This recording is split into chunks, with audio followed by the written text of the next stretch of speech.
Timmons während der Simon Phillips Protocol 2 Tour. Wir sind hier in Nürnberg im Hirsch und wollen euch mal zeigen, was Andy live so im Einsatz hat.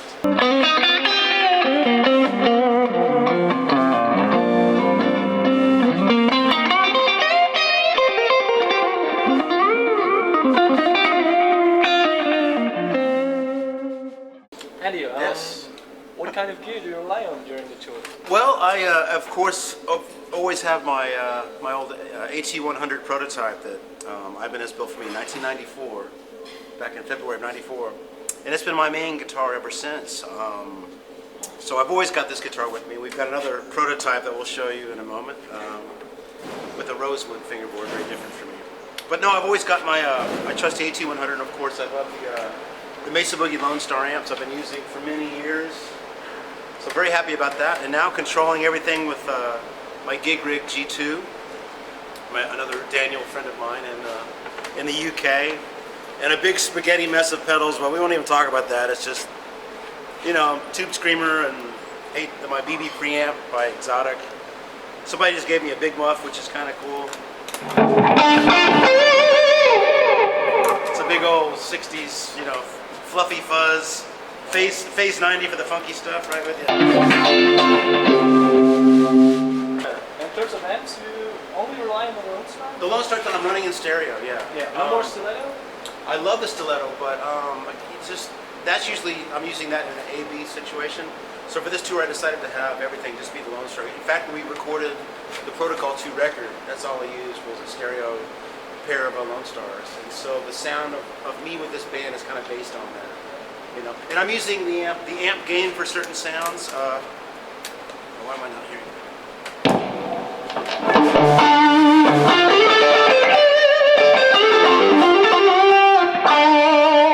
It's the Lonestar lead channel with a Tube Screamer, or I can use the clean channel with a blues driver.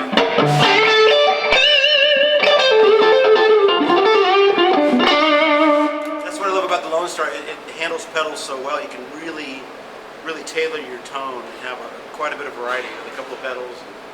Of course, I tend to have more than a couple of pedals. Too many, you know.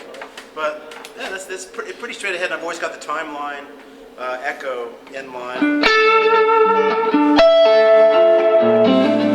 Over the years, I've acquired a lot of different guitars, and I'm a fan of every make and brand and kind of guitar. They're all inspiring in different ways.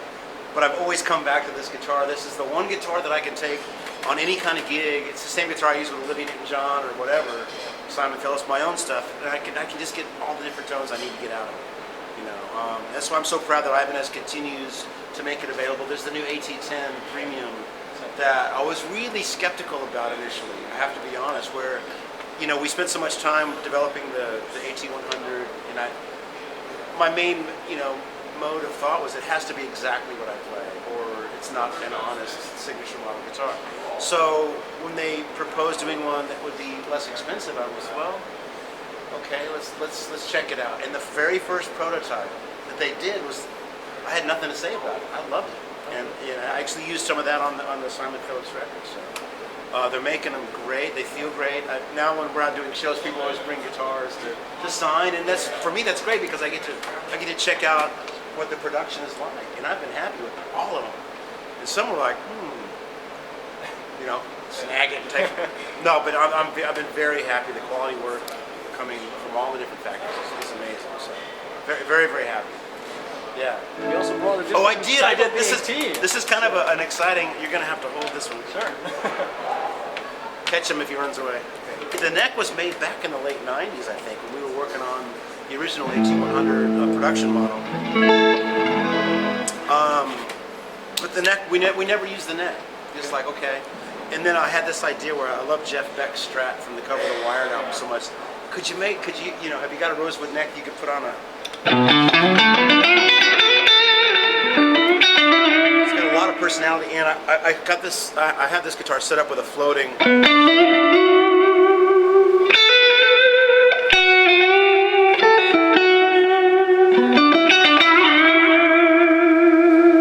There's a piece we do at the end of the set called Kumin and Moja, and I just like having that singing. Whereas, you know, the tremolo on all my AT100s are usually right on the deck. You can't raise the pitch; you can only lower it. So I don't really use the tremolo that much. But for this, it's really nice that.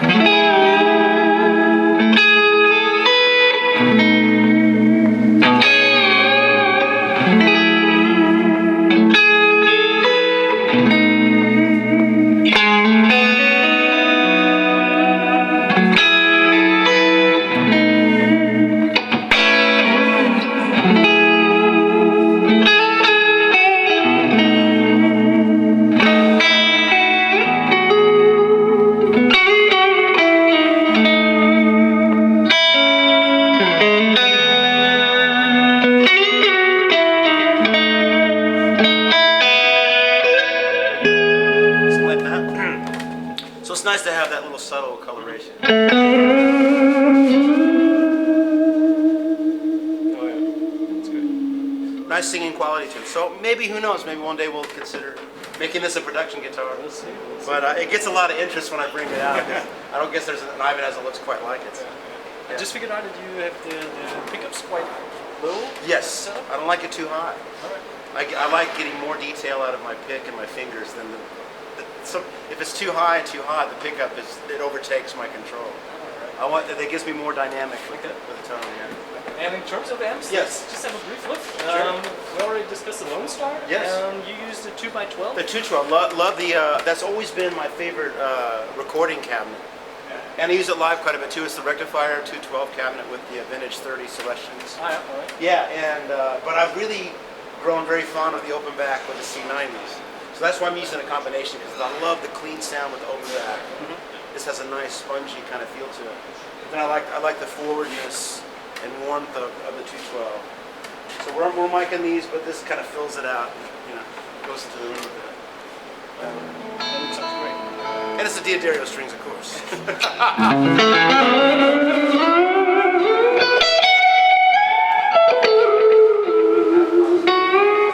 That's it. All right, so hope you enjoy it. thank you very much.